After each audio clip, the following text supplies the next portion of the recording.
പ്രിയങ്ക ഗാന്ധി ഇവിടെ എത്തിയിരിക്കുന്നു.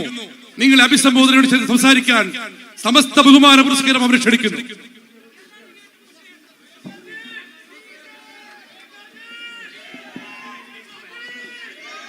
എന്റെ പ്രിയപ്പെട്ട എല്ലാവർക്കും നമസ്കാരം. My dearest sisters and brothers, thank you very much for being here today, for waiting for me and for standing here, especially my sisters.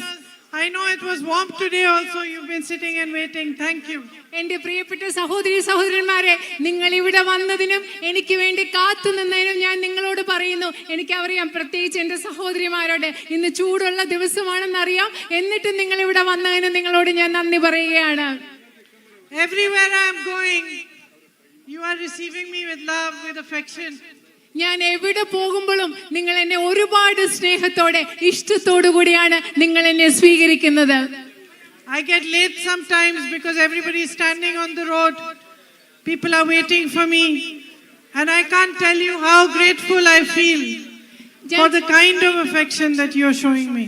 ഞാൻ ചില സമയത്ത് യോഗങ്ങളിൽ വരാൻ താമസിച്ചു പോകും. കാരണം ഞാൻ വരുന്ന വഴിയിലെല്ലാം ആളുകൾ എന്നെ കാത്തു നിൽക്കുകയാണ്. എനിക്ക് നിങ്ങളോട് പറയണം, നിങ്ങൾ നൽകുന്ന ഈ സ്നേഹത്തിന് ഞാൻ എത്രമാത്രം നിങ്ങളോട് കടപ്പെട്ടിരിക്കുന്നു എന്ന് പറയാൻ ആഗ്രഹിക്കുകയാണ്. I know that the reason you are here is because you have a deep bond of love and of respect with my brother. നിങ്ങൾ ഇന്ന് ഇവിടെ വന്നു നിൽക്കുന്നതിന്റെ കാരണം എന്താണെന്ന് എനിക്കറിയാം. നിങ്ങൾക്ക് എൻ്റെ സഹോദരനുമായിട്ട് വളരെ ആഴത്തിലുള്ള സ്നേഹം നിറഞ്ഞ, ബഹുമാനം നിറഞ്ഞ ഒരു ബന്ധമുണ്ട്. He also loves you very much. എൻ്റെ സഹോദരൻ, അദ്ദേഹവും നിങ്ങളെ വളരെയധികം സ്നേഹിക്കുന്നുണ്ട്. He was not happy to leave Wayanad. വയനാട്ടിൽ നിന്ന് പോകാൻ എൻ്റെ സഹോദരന് ഒട്ടും സന്തോഷമില്ലായിരുന്നു. But I think he's happy that I am here now to represent the UDF. പക്ഷെ അദ്ദേഹത്തിന് ഇപ്പൊ സന്തോഷമുണ്ട്. കാരണം അദ്ദേഹം ഇവിടെ പോയപ്പോ ഐക്യ ജനാധിപത്യ മുന്നണി സ്ഥാനാർത്ഥിയായി നിങ്ങളെ പ്രതികരിക്കാൻ ഞാനുള്ളതിൽ അദ്ദേഹത്തിന് സന്തോഷമുണ്ട്. Because he knows that I will work hard for you. കാരണം അദ്ദേഹത്തിന് അറിയാം, നിങ്ങൾക്ക് വേണ്ടി ഞാൻ കഠിനമായി പ്രയത്നിക്കും എന്ന് അദ്ദേഹത്തിന് അറിയാം. And I will fight for you. ഞാൻ നിങ്ങൾക്ക് വേണ്ടി പോരാടും എന്ന് അദ്ദേഹത്തിന് അറിയാം. So, sisters and brothers, this bond between my brother and you became very strong when you recognized that he was fighting for the truth. He was fighting for what is right, and you supported him at a time when most of the world was turning its back on him. എൻ്റെ പ്രിയപ്പെട്ട സഹോദരി സഹോദരന്മാരെ, നിങ്ങളും എൻ്റെ സഹോദരൻ തമ്മിലുള്ള ബന്ധം ആഴമേറിയത്, ശക്തമേറിയതായത് എപ്പോഴാണെന്ന് അറിയുമോ നിങ്ങൾക്ക്? നിങ്ങൾ തിരിച്ചറിഞ്ഞു അദ്ദേഹം സത്യത്തിന് വേണ്ടിയാണ് പോരാടുന്നത്. അദ്ദേഹം എന്താണോ ശരിയാണ് എന്ന് അദ്ദേഹം പോരാടുന്നത് എന്തിനു വേണ്ടി? നിങ്ങൾ മുഴുവൻ ലോകവും അദ്ദേഹത്തിനെതിരെ തിരിഞ്ഞപ്പോൾ നിങ്ങൾ തിരിച്ചറിഞ്ഞത് കൊണ്ടാണ് നിങ്ങളും അദ്ദേഹവും തമ്മിലുള്ള ബന്ധം കൂടുതൽ ശക്തമായത്. And it was you, your love, that gave him the strength and courage to walk from Kanyakumari to Kashmir and Manipur to Mumbai in the name of peace, in the name of love and unity. സമാധാനത്തിന് വേണ്ടി, സ്നേഹത്തിന് വേണ്ടി, ഐക്യത്തിന് വേണ്ടി കന്യാകുമാരിയിൽ നിന്ന് കാശ്മീരിൽ നിന്ന് വരെ നടക്കാനും, അതുപോലെ തന്നെ ബോംബെയിൽ നിന്ന്, മണിപ്പൂരിൽ നിന്ന് ബോംബെയിൽ വരെ യാത്ര ചെയ്യാനും എൻ്റെ സഹോദരന് വേണ്ട ധൈര്യം നൽകിയത് നിങ്ങളുടെ സ്നേഹമാണെന്ന് പറയാൻ ഞാൻ ആഗ്രഹിക്കുന്നു. For the last 10 years in our country, the kind of politics that we have seen has been very sad and shameful. നിങ്ങൾ കഴിഞ്ഞ 10 വർഷങ്ങളായി ഈ രാജ്യത്ത് കണ്ടുകൊണ്ടിരിക്കുന്ന രാഷ്ട്രീയം എന്ന് പറയുന്നത് വളരെയധികം ലജ്ജയുണ്ടാക്കുന്നതും നമുക്ക് വളരെയധികം വിഷമമുണ്ടാക്കുന്നതുമായ ഒന്നാണ്. The politics of the BJP is designed only to stay in power by any means. ഏത് വിധേനയും അധികാരത്തിലിരിക്കാൻ വേണ്ടി മാത്രം രൂപകൽപ്പന ചെയ്തതാണ് BJPയുടെ രാഷ്ട്രീയം എന്ന് പറയുന്നത്. There is no focus on your actual needs. നിങ്ങളുടെ യഥാർത്ഥ ആവശ്യങ്ങൾ എന്താണോ അതിൽ ഒരു ശ്രദ്ധയുമില്ലാത്ത രാഷ്ട്രീയമാണ് അവരുടെ രാഷ്ട്രീയം. It's so evident during election time. അത് ഇലക്ഷൻ, തെരഞ്ഞെടുപ്പ് സമയം വരുമ്പോൾ അത് വളരെ പ്രകടമാണ്. Where every leader of the BJP is only speaking about spreading fear, spreading mistrust and hatred. ബിജെപിയുടെ ഓരോ രാഷ്ട്രീയ നേതാവും ജനങ്ങൾക്കിടയിൽ ഭയം, ജനങ്ങൾക്കിടയിൽ വിദ്വേഷം, ജനങ്ങൾക്കിടയിൽ അവിശ്വാസം ഇത് വളർത്തുന്നതിന് വേണ്ടിയാണ് സംസാരിക്കുന്നത്. Instead of discussing the things that really matter to you. നിങ്ങൾക്ക് പ്രധാനപ്പെട്ട പ്രശ്നങ്ങൾ ചർച്ച ചെയ്യുന്നതിന് പകരമാണ് അവരിത് ചെയ്യുന്നത്. Today unemployment is highest in the country than it ever was for 45 years. 45 വർഷത്തെ ഏറ്റവും വലിയ തൊഴിലില്ലായ്മ നിരക്കാണ് ഇന്ന് നമ്മുടെ രാജ്യത്തുള്ളത്. My sisters, you know how much prices of every single thing have risen. എന്റെ സഹോദരിമാരെ, നിങ്ങൾക്കറിയാം നമ്മുടെ രാജ്യത്ത് ഓരോ വസ്തുവിന്റെയും വില എത്രമാത്രം കൂടിയിട്ടുണ്ടെന്ന്. You go to the market to buy something, there's a festival, you want to celebrate. You leave half the things that you thought of buying and come back home. നിങ്ങൾ കടയിൽ പോയി എന്തെങ്കിലും സാധനം വാങ്ങിക്കണം, നിങ്ങൾക്കൊരു ആഘോഷം വരുന്നു, നിങ്ങൾക്ക് ആഘോഷിക്കണം, ഉത്സവം വരും. പക്ഷെ നിങ്ങൾക്ക് ഈ വില കാരണം നിങ്ങൾ പകുതി സാധനങ്ങൾ എന്താണോ വാങ്ങാൻ ഉദ്ദേശിച്ചത് അത് വാങ്ങാതെ നിങ്ങൾ തിരിച്ചു വരും. Life is not easy for you today. നിങ്ങൾക്ക് ഇന്ന് ജീവിതം എന്ന് പറയുന്നത് നിങ്ങൾക്ക് ഇന്ന് എളുപ്പമല്ല. It never was. But the work that the government should do to support you, to have a stronger life, to be able to build a stronger future, to be able to face difficulties, is not being done. കാരണം ജീവിതം ഒരിക്കലും എളുപ്പമായിരുന്നില്ല. പക്ഷെ ഇന്നത്തെ സാഹചര്യത്തിൽ എന്താ സംഭവിക്കുന്നത്? ജീവിതം മെച്ചപ്പെട്ടതാകാൻ, കുറച്ചുകൂടെ കരുത്തുള്ള മെച്ചപ്പെട്ട ഒരു ജീവിതം നയിക്കാൻ നിങ്ങൾക്ക് നൽകേണ്ട പിന്തുണ നൽകാൻ ഗവൺമെന്റുകൾക്ക് ഇന്ന് സാധിക്കുന്നില്ല. Just the basic fact that agriculture is the backbone of our whole country's economy. നമ്മുടെ രാജ്യത്തെ സമ്പദ് വ്യവസ്ഥയുടെ നട്ടെൽ എന്ന് പറയുന്നത് കൃഷിയാണ് എന്നതൊരു അടിസ്ഥാന വസ്തുതയാണ്. And used to be a great provider of jobs and employment. Agriculture, കൃഷി എന്ന് പറയുന്നത് ഏറ്റവും കൂടുതൽ തൊഴിൽ നൽകാൻ പറ്റുന്ന ഒരു മേഖലയാവണം. Yet today every farmer is crying. പക്ഷേ ഇന്ന് നമ്മുടെ ഓരോ കർഷകരും കരഞ്ഞുകൊണ്ടിരിക്കുന്ന സാഹചര്യമാണുള്ളത്. He doesn't get the right price for his crops. കാരണം വിളകൾക്ക് കൃത്യമായിട്ടുള്ള വില നമ്മുടെ കർഷകർക്ക് ലഭിക്കുന്നില്ല. This morning I was talking to a family of 4 brothers. ഞാൻ ഇന്ന് രാവിലെ ഒരു 4 സഹോദരരുടെ ഒരു കുടുംബത്തോട് ഞാൻ ഇന്ന് സംസാരിക്കുകയായിരുന്നു. They grow banana, coffee, pepper, cinnamon, അവര് വാഴ കൃഷി നടത്തുന്നു, ഇഞ്ചി കൃഷി, കറുവാപ്പട്ട കൃഷി, കുരുമുളക് കൃഷി, കാപ്പി കൃഷി ഒക്കെയാണ് അവർ നടത്തുന്നത്. They told me they don't see a future. അവരെന്നോട് പറയാണ് ഞങ്ങൾക്കൊരു ഭാവി കാണാനേ പറ്റുന്നില്ല. One of them wants to sell his land and move. അതിൽ ഒരാൾക്ക് അയാളുടെ ഭൂമി വിറ്റിട്ട് വേറെ എവിടോട്ടെങ്കിലും പോയി താമസിക്കണമെന്നാണ് പറയുന്നത്. Neither are they getting the right price for their crops. അവരുടെ വിളകൾക്ക് അവർക്ക് കൃത്യമായ പൈസ വില കിട്ടുന്നില്ല. Nor do they get compensation when their crops get destroyed by rain. മഴ വന്ന് വിളനാശം സംഭവിക്കുമ്പോൾ കർഷകർക്ക് വേണ്ട നഷ്ടപരിഹാരവും ഇവിടെ കിട്ടുന്നില്ല.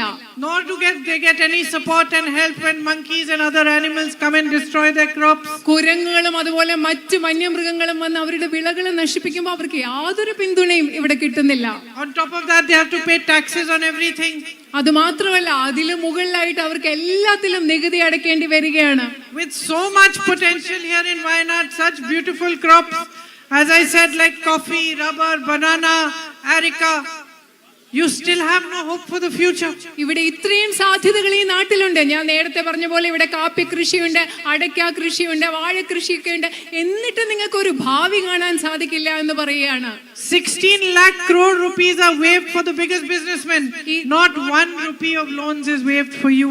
ഈ രാജ്യത്തെ ആദ്യ സമ്പന്നരായ വ്യവസായികൾക്ക് വേണ്ടി 16 ലക്ഷം കോടി രൂപയുടെ കടങ്ങളാണ് എഴുതി തള്ളുന്നത്. എന്നാൽ ഇവിടുത്തെ കർഷകർക്ക് വേണ്ടി 1 രൂപ പോലും ഈ ഗവൺമെന്റ് എഴുതി തള്ളുന്നില്ല. Yesterday I met some representatives of small businesses. ഞാൻ ഇന്നലെ ചെറിയ കച്ചവടക്കാരുടെ പ്രതിനിധികളായ ചെറിയ വ്യവസായികളായ കുറച്ചുപേരെ കണ്ടു. Here, like these shops like Shahana over here and the other shops I can see are Gauri nylons over here. ഇവിടെ ഇതുപോലെ ഷഹാന എന്ന് പറഞ്ഞ businesses like yours. Gauri nylon എന്ന് പറയുന്ന കടയുണ്ട്. അതുപോലത്തെ ആളുകളെ കണ്ടു. And shockingly they told me that not only are they paying GST on 100 different things, but now they also have to pay GST on rent. അത് മാത്രമല്ല എന്നെ ഞെട്ടിപ്പിച്ചുകൊണ്ട് അവർ പറഞ്ഞ എന്താണെന്നറിയോ, 100 കണക്കിന് കാര്യങ്ങൾ അവർക്ക് GST കൊടുക്കണം, ചരക്ക് സേവന നികുതി. അത് മാത്രമല്ല ഇപ്പൊ വാടക കൊടുക്കുന്നതിലും അവർക്ക് GST കൊടുക്കണമെന്നാണ് അവരെന്നോട് പറഞ്ഞത്. They looked at me, they said, how are we going to earn anything? അവരെന്നോട് ചോദിച്ചിട്ട് പറയാം, എങ്ങനെയാണ് ഞങ്ങൾ എന്തെങ്കിലും ഒന്ന് സമ്പാദിക്കാൻ പോകുന്നത്? What future do we have? ഞങ്ങൾക്ക് എന്ത് ഭാവിയാണുള്ളത്? And the same way, From every single sector, all I hear is pain, suffering, problems. അങ്ങനെ അതേ അർത്ഥത്തിൽ ഞാൻ എല്ലാവരിൽ നിന്നും ഏത് മേഖലയിൽപ്പെട്ട ആളുകളിൽ നിന്നും ഞാൻ കേൾക്കുന്നത് അവരുടെ കഷ്ടപ്പാടിനെ കുറിച്ചാണ്, അവരുടെ വേദനയെ കുറിച്ചാണ്. If you had employment opportunities here, so many of you would not have to migrate and go to different countries to earn a living. നിങ്ങൾക്ക് ഇവിടെ ആവശ്യത്തിനുള്ള തൊഴിലവസരങ്ങൾ ഉണ്ടായിരുന്നെങ്കിൽ നിങ്ങൾക്ക് ഒരുപാട് പേർക്ക് മറ്റ് രാജ്യങ്ങളിലേക്ക് കുടിയേറ്റം ചെയ്ത് ജീവിക്കാൻ വേണ്ടി മറ്റ് രാജ്യങ്ങളിലേക്ക് പോകേണ്ട ആവശ്യം ഇവിടെ ഉണ്ടാകുമായിരുന്നില്ല. If you had the right education facilities, you wouldn't have to leave here to go and study for your higher education. നിങ്ങൾക്ക് കൃത്യമായിട്ടുള്ള ശരിയായിട്ടുള്ള വിദ്യാഭ്യാസ സ്ഥാപനങ്ങൾ ഇവിടെ ഉണ്ടായിരുന്നെങ്കിൽ ഉന്നത വിദ്യാഭ്യാസം ചെയ്യുന്നതിന് വേണ്ടി നിങ്ങൾക്ക് വേറെ സ്ഥലങ്ങളിൽ പോകേണ്ട ആവശ്യമില്ലായിരുന്നു. If a government was truly working for you, there would not be delays in your social security pensions. നിങ്ങളുടെ സാമൂഹ്യ സുരക്ഷാ പെൻഷനുകൾ നൽകുന്നതിൽ ഒരു താമസവും ഉണ്ടാകുമായിരുന്നില്ല ശരിക്കും ഗവൺമെന്റ് നിങ്ങൾക്ക് വേണ്ടി പ്രവർത്തിക്കുന്ന ഗവൺമെന്റ് ആണെങ്കിൽ. Or in SC/ST scholarships. അതുപോലെ തന്നെ നിങ്ങൾക്ക് SC/ST സ്കോളർഷിപ്പിന്റെ കാര്യത്തിലും there would be proper support for you in every sphere. നിങ്ങൾക്ക് എല്ലാ മേഖലകളിലും കൃത്യമായ പിന്തുണ ലഭിക്കേണ്ട ആവശ്യമുണ്ട്. These needs are very basic needs. ഈ പറയുന്ന ആവശ്യങ്ങൾ എന്ന് പറയുന്നത് നിങ്ങളുടെ അടിസ്ഥാനപരമായ ആവശ്യങ്ങളാണ്. Everywhere I go in Upper Wayanad, they say medical college, medical college. It's a basic need. ഞാൻ എവിടെ വയനാട്ടിൽ മുകളിൽ പോകുന്നു അവിടെ എല്ലാ ആളുകൾ പറയും മെഡിക്കൽ കോളേജ്, മെഡിക്കൽ കോളേജ്. സത്യം പറഞ്ഞാൽ അതൊരു അടിസ്ഥാന ആവശ്യമാണ് മനുഷ്യരുടെ. Today a journalist asked me, why is there no medical college? I said, I don't understand why. ഇന്ന് എന്നോട് ഒരു പത്രപ്രവർത്തകൻ ചോദിച്ചു എന്തുകൊണ്ടാണ് ഇവിടെ ഒരു മെഡിക്കൽ കോളേജ് ഇല്ലാത്തത്. ഞാൻ പറഞ്ഞു എനിക്ക് മനസ്സിലാവുന്നില്ല എന്തുകൊണ്ടാണ് അത് ഇല്ലാത്തതെന്ന്. I don't understand why there are not basic health facilities over here. എനിക്ക് മനസ്സിലാകുന്നില്ല എന്തുകൊണ്ടാണ് ഇവിടെ ആരോഗ്യ സംരക്ഷണത്തിന് വേണ്ട അടിസ്ഥാന സൗകര്യങ്ങൾ ഇല്ലാത്തതെന്ന് എനിക്ക് മനസ്സിലാകുന്നില്ല. Because it's not a political issue. കാരണം ഇതെന്ന് പറയുന്നത് ഒരു രാഷ്ട്രീയ പ്രശ്നമല്ല. Just like compensation for the disaster that happened here is not a political issue. അതുപോലെ ഇവിടെ നടന്ന ഒരു ദുരന്തത്തിൽ അതിജീവിച്ച ആളുകൾക്ക് നഷ്ടപരിഹാരം നൽകുക എന്ന് പറയുന്നത് ഒരു രാഷ്ട്രീയ പ്രശ്നമല്ല. It should not matter who is in power. ആര് അധികാരത്തിൽ ഇരിക്കുന്നത് എന്നുള്ളതല്ല ഇവിടെ ശ്രദ്ധിക്കേണ്ടത്. When an issue like this is faced, when there is a tragedy of this scale, where hundreds of people have been washed away, whole families have been washed away, whole businesses, whole houses have gone, nobody should be playing politics with it. ഇവിടെ ഇത്രയും വ്യാപ്തിയുള്ള ഇത്ര വലിയൊരു ദുരന്തം നടന്നപ്പോ നൂറുകണക്കിന് ആളുകളുടെ ജീവൻ നഷ്ടപ്പെട്ടപ്പോ ഒരുപാട് ജീവനോപാധികൾ നഷ്ടപ്പെട്ടപ്പോ ബിസിനസ്സുകൾ ഇല്ലാതായപ്പോ വീടുകൾ ഇല്ലാതായപ്പോ ആളുകൾ ഇവിടെ ഒരിക്കലും ഇതിൽ രാഷ്ട്രീയം കളിക്കരുത്. Health facilities, education facilities, jobs, this is your right. It's not a favor any government is doing for you. ആരോഗ്യ സംവിധാനം എന്ന് പറയുന്നത് മെച്ചപ്പെട്ട തൊഴിൽ അവസരങ്ങൾ എന്ന് പറയുന്നത് നിങ്ങളുടെ അവകാശമാണ്. അത് ഒരു ഗവൺമെന്റും നിങ്ങൾക്ക് നൽകുന്ന ഔദാര്യമാകരുത്. These are your rights, and in a democracy there's nothing greater than the rights of the people. ഇതെല്ലാം നിങ്ങളുടെ അവകാശങ്ങളാണ്. ഒരു ജനാധിപത്യ രാജ്യത്തിൽ ജനങ്ങളുടെ അവകാശങ്ങളെക്കാൾ വലുതായി മറ്റൊന്നുമില്ല. If so many of you are having to migrate and go abroad, then the facilities they get here, the families get here, the ability to travel, transport, connectivity should be provided. നിങ്ങൾ ഒരുപാട് പേര് വിദേശ രാജ്യങ്ങളിലേക്ക് കുടിയേറ്റം നടത്തി പോകുന്നുണ്ട്. അപ്പൊ ഇവിടെയുള്ള ഫാമിലികൾ, കുടുംബങ്ങൾക്ക് കൂടുതൽ യാത്ര ചെയ്യാനുള്ള, പരസ്പരം ബന്ധപ്പെടാനുള്ള സംവിധാനങ്ങൾ ഇവിടെ ഉണ്ടാകേണ്ടതുണ്ട്, സൗകര്യങ്ങൾ ഉണ്ടാകേണ്ടതുണ്ട്. Support for those migrants who return should be provided to you. തിരിച്ചു വരുന്ന പ്രവാസികൾക്ക് അവർക്ക് വേണ്ട പിന്തുണ ഇവിടെ നൽകിയിരിക്കണം. You have so much natural beauty in Wayanad. ഈ പ്രദേശത്ത് നിങ്ങൾക്ക് ഒരുപാട് പ്രകൃതി സൗന്ദര്യമുള്ള ഒരു നാടാണ് നിങ്ങളുടേത്. Better potential for tourism than so many countries I have been to. ഈ ഞാൻ പോയിട്ടുള്ള പല രാജ്യങ്ങളെ അപേക്ഷിച്ച് നോക്കിയാൽ അതിലൊക്കെ വിനോദസഞ്ചാര മേഖലയിൽ സാധ്യതയുള്ള ഒരു സ്ഥലമാണിത്. And yet not enough focus and push on tourism over here. എന്നിട്ടും ആവശ്യത്തിന് വേണ്ട ശ്രദ്ധയും പിന്തുണയും ഇവിടുത്തെ വിനോദസഞ്ചാര മേഖലയ്ക്ക് ഇതുവരെ ലഭ്യമായിട്ടില്ല. Even festivals like the Chaliyar Jalotsavam, അതുപോലെ നിങ്ങളുടെ ചാലിയാർ ജലോത്സവം പോലെയുള്ള ആഘോഷങ്ങൾ, or even Chaliyar itself to be developed as a tourism spot. Chaliyar തന്നെ ഒരു ടൂറിസം വിനോദസഞ്ചാര കേന്ദ്രമായിട്ട് നമുക്ക് വളർത്തി വികസിപ്പിച്ചെടുക്കേണ്ടതുണ്ട്. All this could help ഇതെല്ലാം നിങ്ങളെ സഹായിക്കും. The young children here who are interested in sport, I see them everywhere playing soccer. ഇവിടെയുള്ള ചെറുപ്പക്കാരായ കുട്ടികളുണ്ട്, സ്പോർട്സിലെ കായിക വിനോദത്തിൽ ഒരുപാട് താല്പര്യമുള്ള. ഞാൻ ഒരുപാട് സ്ഥലത്ത് ഫുട്ബോൾ കളിക്കുന്ന കുട്ടികളെ കാണുന്നുണ്ട്. My son plays soccer. So I am used to seeing many soccer matches. എന്റെ മോൻ ഫുട്ബോൾ കളിക്കുന്നതുകൊണ്ട് ഞാൻ ഒരുപാട് ഫുട്ബോൾ കളികൾ കണ്ടിട്ടുണ്ട്. Every Sunday is watching soccer match. I am also watching. എല്ലാ ഞായറാഴ്ച ദിവസം എന്റെ മോൻ ഇങ്ങനെ ഫുട്ബോൾ കളി കണ്ടുകൊണ്ടിരിക്കുന്നുണ്ട്. ഞാനും മോന്റെ കൂടെ ഇരുന്ന്. So when I saw the children playing here, I immediately noticed how much talent they have. അതുകൊണ്ട് ഇവിടെയുള്ള കുട്ടികൾ കളിക്കുമ്പോൾ എനിക്ക് പെട്ടെന്ന് മനസ്സിലാക്കാൻ പറ്റും എത്ര കഴിവുള്ളവരാണ് ഇവിടെ ഫുട്ബോൾ കളിക്കുന്ന കുട്ടികളെന്ന്. They are tough and fast and aggressive. അവർ ഭയങ്കര കരുത്തുള്ളവരാണ്, ഭയങ്കര വേഗമുള്ളവരാണ്, ആക്രമണോത്സുകതയോടുകൂടി കളിക്കുന്നവരാണ് ഇവിടെയുള്ള കുട്ടികൾ. So why are they not being provided with the best facilities in the world? എന്തുകൊണ്ടാണ് അവർക്ക് ലോകത്തിൽ ലഭ്യമാകുന്ന ഏറ്റവും മികച്ച സൗകര്യങ്ങൾ അവർക്ക് കിട്ടാത്തത്? Because the politics is going all wrong. കാരണം നമ്മുടെ രാഷ്ട്രീയം തെറ്റായി പോകുന്നത് കൊണ്ടാണ് അവർക്ക് വേണ്ട സൗകര്യങ്ങൾ കിട്ടാത്തത്. Because the people who are in power today think that they can stay in power by talking about things that divide you, by spreading poison within you, by making you fight with one another. And every election they try to prove the same thing. കാരണം ഇന്ന് അധികാരത്തിലിരിക്കുന്ന ആളുകൾ വിചാരിക്കുന്നു അവർക്ക് നിങ്ങളുടെ ഇടയിൽ വിദ്വേഷം വളർത്തി, നിങ്ങളുടെ ഇടയിൽ വിഷം നിറച്ച് അവർക്ക് അധികാരത്തിൽ ഇരിക്കാമെന്ന് അവർ കരുതുന്നു. ഓരോ തെരഞ്ഞെടുപ്പ് കഴിയുമ്പോഴും ഇവർ അത് തന്നെയാണ് വീണ്ടും തന്നെ ചെയ്തുകൊണ്ടിരിക്കുന്നത്. Sisters and brothers, I have been watching politics and politicians for all of my life. എന്റെ സഹോദരി സഹോദരന്മാരെ, ഞാൻ രാഷ്ട്രീയവും രാഷ്ട്രീയക്കാരെയും എന്റെ ജീവിതകാലം മുഴുവൻ കണ്ടുകൊണ്ടിരിക്കുന്ന ഒരാളാണ്. It may be the first time I am standing for election, but for 35 years since the age of 17, I have been campaigning in elections. I have been watching politicians of all parties and I know them very well. നിങ്ങൾക്കറിയാവോ, ഒരു പക്ഷെ ആദ്യമായിട്ടാണ് ഞാൻ ഇവിടെ ഒരു ഇലക്ഷന് നിൽക്കുന്നത്. പക്ഷെ കഴിഞ്ഞ 35 വർഷങ്ങളായി 17ാമത്തെ വയസ്സ് മുതൽ ഞാൻ എല്ലാ പാർട്ടിയിലുമുള്ള രാഷ്ട്രീയക്കാരെയും കൃത്യമായി നിരീക്ഷിക്കുന്ന ആളാണ്. എനിക്ക് രാഷ്ട്രീയക്കാരെ നന്നായിട്ട് മനസ്സിലാക്കാൻ സാധിക്കും. And I will tell you what is the worst thing to do for the public. എനിക്ക് നിങ്ങളോട് പറയാൻ സാധിക്കും ഈ രാജ്യത്തെ പൊതുജനങ്ങൾക്ക് വേണ്ടി ചെയ്യുന്ന ഏറ്റവും മോശമായ കാര്യം എന്താണെന്ന് ഞാൻ പറയാം. If somebody who has power understands that he can keep that power by distracting you and he does not need to be answerable to you for the problems that you have, he does not need to serve you, he simply needs to distract you, talk about religion, talk about caste, and he will stay in power. That is the worst thing you can do.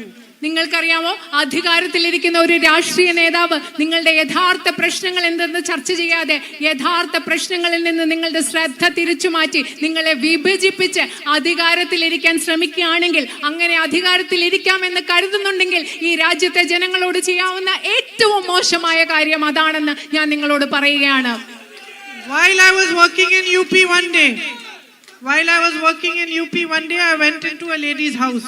ഞാൻ UP-യിൽ പ്രവർത്തിച്ചുകൊണ്ടിരിക്കുന്ന സമയത്ത്, ഉത്തർപ്രദേശിൽ പ്രവർത്തിക്കുന്ന സമയത്ത് ഒരു സ്ത്രീയുടെ വീട്ടിലേക്ക് ഞാൻ ഒരു ദിവസം പോയി. She had nothing. ഒന്നും ഉണ്ടായിരുന്നില്ല ആ സ്ത്രീക്ക്, except her 3 little children. ആ 3 കുട്ടികളല്ലാതെ, ചെറിയ കുഞ്ഞുങ്ങളല്ലാതെ ആ സ്ത്രീക്ക് ഒന്നും ഉണ്ടായിരുന്നില്ല. There was a tap in her house but no water. അവിടെ ഒരു പൈപ്പ് ഉണ്ടായിരുന്നു, ഒരു ടാപ്പ് ഉണ്ടായിരുന്നു, പക്ഷെ ആ ടാപ്പിൽ വെള്ളം ഉണ്ടായിരുന്നില്ല. There was an electricity pole, no wires, no electricity. അവിടെ അതുപോലെ ഒരു വൈദ്യുത തൂണുണ്ടായിരുന്നു, പക്ഷെ അവിടെ വയറുകളില്ല, കറണ്ട് ഇല്ലായിരുന്നു. No school in her village. അവരുടെ ഗ്രാമത്തിൽ ഒരു സ്കൂളും ഇല്ല. So I asked her, who is your MLA? ഞാൻ അവരോട് ചോദിച്ചു, നിങ്ങളുടെ MLA ആരാണ്? And she said so and so. അന്ന് അവർ പറഞ്ഞു, ഇയാളാണ് ഞങ്ങളുടെ MLA. So I said, who are you going to vote for this time? അപ്പൊ എന്നിട്ട് ഞാൻ അവരോട് ചോദിച്ചു, നിങ്ങൾ ആർക്ക് വേണ്ടിയാണ് ഈ പ്രാവശ്യം വോട്ട് ചെയ്യാൻ പോകുന്നത്? She said, I am going to vote for him. അപ്പൊ അവർ എന്നോട് മറുപടി പറഞ്ഞു, അതേ ആളിന് വേണ്ടിയാണ് ഞാൻ വോട്ട് ചെയ്യാൻ പോകുന്നത്. I said, but he hasn't done anything for you. ഞാൻ ചോദിച്ചു, പക്ഷെ ആ ആള് നിങ്ങൾക്ക് വേണ്ടി ഇതുവരെ ഒന്നും ചെയ്തിട്ടില്ല. I said, does he come here? ഞാൻ ചോദിച്ചു, അയാൾ നിങ്ങളുടെ വീട്ടിൽ വരാറുണ്ടോ? She said, no. ഇല്ല, വരാറില്ല. I am voting for him because of what he says about my religion. I like it. I am voting for him. ആ സ്ത്രീ പറഞ്ഞ എന്താണെന്നറിയോ, ഞാൻ ആ ആൾക്ക് വോട്ട് ചെയ്യാൻ പോകുന്നത് എന്താന്ന് വെച്ചാൽ അയാൾ എന്റെ മതത്തെ പറ്റി സംസാരിക്കുന്നു, അത് എനിക്ക് ഇഷ്ടമായതുകൊണ്ട് ഞാൻ ആളിന് വോട്ട് ചെയ്യാൻ പോകുന്നതാണ് ആ സ്ത്രീ പറഞ്ഞത്. So I said, very good. ഞാൻ പറഞ്ഞു വളരെ നല്ല കാര്യം. You continue like this, you have ruined his habit. നിങ്ങൾ ഇങ്ങനെ തന്നെ ചെയ്തുകൊണ്ടിരിക്കൂ. നിങ്ങൾ ആ മനുഷ്യനെ ഇങ്ങനെ പിന്തുണച്ചത് അദ്ദേഹത്തിന്റെ സ്വഭാവത്തെ കൂടി നിങ്ങൾ മാറ്റിക്കളയൂ. If your child does something wrong, you scold them, you slap them maybe, you teach them that what they are doing is wrong. നിങ്ങളുടെ കുട്ടി എന്തെങ്കിലും തെറ്റ് ചെയ്യുവാണെങ്കിൽ നിങ്ങളുടെ കുട്ടിയെ വഴക്ക് പറയും, ചിലപ്പോൾ ഒരു അടി കൊടുക്കും, എന്നിട്ട് കുട്ടിയോട് പറയും നിങ്ങൾ ചെയ്യുന്നത് മോനെ നീ ചെയ്യുന്നത് തെറ്റാണെന്ന് പറയും. You don't let the child's habits get spoiled. നമ്മുടെ കുട്ടിയുടെ സ്വഭാവം തെറ്റായി പോവാൻ, നശിച്ചു പോവാൻ നമ്മൾ ഒരിക്കലും സമ്മതിച്ചു കൊടുക്കാറില്ല. All the mothers here will tell you. ഇവിടെയുള്ള എല്ലാ അമ്മമാരും നിങ്ങളോട് അത് പറയും. Why are you spoiling this politician's habits? എന്തുകൊണ്ടാണ് നിങ്ങളുടെ ഈ രാഷ്ട്രീയക്കാരുടെ സ്വഭാവം ഇങ്ങനെ പോകാൻ നിങ്ങൾ അനുവദിച്ചു കൊടുക്കുന്നത്? എന്തിനാണ്? He represents you. രാഷ്ട്രീയക്കാരെ പ്രതിദാനം ചെയ്യുന്ന നിങ്ങളെയാണ്. His job is to provide you the drinking water, the road, the hospital, the facility. നിങ്ങൾക്ക് കുടിവെള്ളം, നിങ്ങൾക്ക് റോഡ്, നിങ്ങൾക്ക് ആശുപത്രി, നിങ്ങൾക്ക് സൗകര്യങ്ങൾ നൽകുക എന്നത് രാഷ്ട്രീയക്കാരുടെ ജോലിയാണ്. He has a government in the center, he has a government in the state. അവർക്ക് കേന്ദ്രത്തിൽ ഒരു ഗവൺമെന്റ് ഉണ്ട്, അദ്ദേഹത്തിന് സംസ്ഥാനത്ത് ഒരു ഗവൺമെന്റ് ഉണ്ട്. And you have nothing. നിങ്ങൾക്കൊന്നുമില്ല. So that is how the politics of our country is going completely wrong. അങ്ങനെയാണ് നമ്മുടെ രാജ്യത്തെ രാഷ്ട്രീയം പൂർണ്ണമായിട്ട് തെറ്റായ ഒരു രീതിയിൽ ഇന്ന് പോയിക്കൊണ്ടിരിക്കുന്നത്. Those who represent you have one job. നിങ്ങളെ പ്രതിദാനം ചെയ്യുന്ന ആളുകൾക്ക് ഒറ്റ ഒരു ജോലിയാണുള്ളത്. To uphold the values of the Constitution of India and to serve you day and night. Indian ഭരണഘടനയുടെ മൂല്യങ്ങൾ ഉയർത്തിപ്പിടിച്ചുകൊണ്ട് രാത്രിയും പകലും ഈ രാജ്യത്തെ ജനങ്ങളെ സംരക്ഷിക്കുക എന്ന, സേവിക്കുക എന്ന ഒരേ ഒരു ജോലിയാണ് രാഷ്ട്രീയക്കാർക്കുള്ളത്. I ask you, people of Wayanad, just as you have done in the past when you elected my brother, vote for the right kind of politics. എന്റെ ഇവിടുത്തെ സഹോദരി സഹോദരന്മാരോട് നിങ്ങൾ കഴിഞ്ഞ കാലങ്ങളിൽ എന്റെ സഹോദരന് വേണ്ടി വോട്ട് ചെയ്തതുപോലെ ഞാൻ നിങ്ങളോട് അഭ്യർത്ഥിക്കുകയാണ്. നിങ്ങൾ യഥാർത്ഥത്തിലുള്ള ശരിയായ രാഷ്ട്രീയത്തിന് വേണ്ടി വോട്ട് ചെയ്യുക എന്ന് ഞാൻ നിങ്ങളോട് അഭ്യർത്ഥിക്കുകയാണ്. For me, this love that you give me is the greatest honor I can ever receive.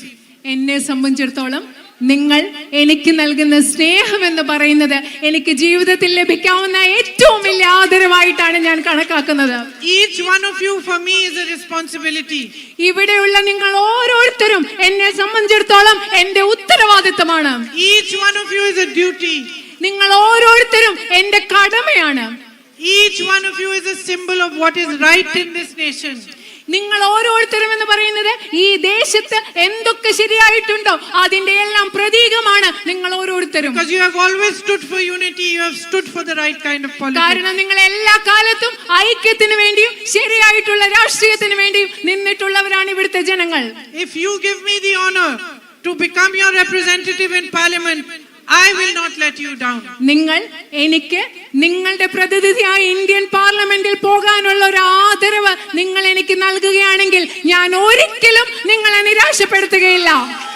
I will reach out to as many of you as I can. I will come to as many houses of yours as I can, to as many families. I will understand what your problems are. I will work hard to resolve them, and I will stand side by side with you in your pain, in your suffering, in your happiness, and through your struggles. എനിക്ക് പറ്റുന്നിടത്തോളം ആളുകളെ എനിക്ക് വന്ന് നേരിൽ കാരണം, എനിക്ക് പറ്റുന്നിടത്തോളം നിങ്ങളുടെ വീടുകളിൽ വരണം, നിങ്ങളോട് സംസാരിക്കണം, നിങ്ങളുടെ പ്രശ്നങ്ങൾ മനസ്സിലാക്കണം, നിങ്ങളുടെ പ്രശ്നങ്ങൾ പരിഹരിക്കുന്നതിന് വേണ്ടി നിങ്ങളുടെ സുഖത്തിലും ദുഃഖത്തിലും നിങ്ങളുടെ പ്രശ്നങ്ങളിലും തോളോട് തോൾ ചേർന്ന് നിന്ന് എനിക്ക് പ്രവർത്തിക്കണം. And I am so sorry that I have given you such a long lecture when it is raining so much and you are all getting wet. അയ്യോ, നിങ്ങൾ ഇവിടെ നിൽക്കുമ്പോൾ എനിക്ക് വിഷമമുണ്ട്. ഞാൻ ഇത്രയും വലിയൊരു പ്രഭാഷണം പോലെ നിങ്ങൾ ഈ മഴയത്ത് നനഞ്ഞു നിൽക്കുമ്പോൾ ഞാൻ അത് തരുന്നതിൽ എനിക്ക് വിഷമമുണ്ട്. So please quickly go home now and dry up. And I will be back. We will meet again. And I thank you deeply from the deepest part in my heart for all the love you've given me. നിങ്ങൾ മഴ നനഞ്ഞു നിൽക്കുകയാണ്, അതുകൊണ്ട് വീട്ടിൽ വേഗം പോയി ഉണങ്ങി വൃത്തിയാക്കി എടുക്കണം, ഉണങ്ങണം. ഞാൻ പെട്ടെന്ന് വേഗം ഇവിടെ തിരിച്ചു വരും. ഉള്ളിൽ നിന്ന് എല്ലാ സ്നേഹത്തോടും കൂടി ഞാൻ നിങ്ങളോട് ഇത് പറയുന്നു. നന്ദി. And thank you for all the UDF colleagues of mine who are on stage here with me today also. ഇന്ന് എന്നോടൊപ്പം ഈ വേദിയിൽ ഉണ്ടായിരുന്ന എല്ലാ ഐക്യജനാധിപത്യ മുന്നണിയുടെ സഹപ്രവർത്തകർക്കും ഞാൻ നന്ദി പറയുന്നു. നന്ദി.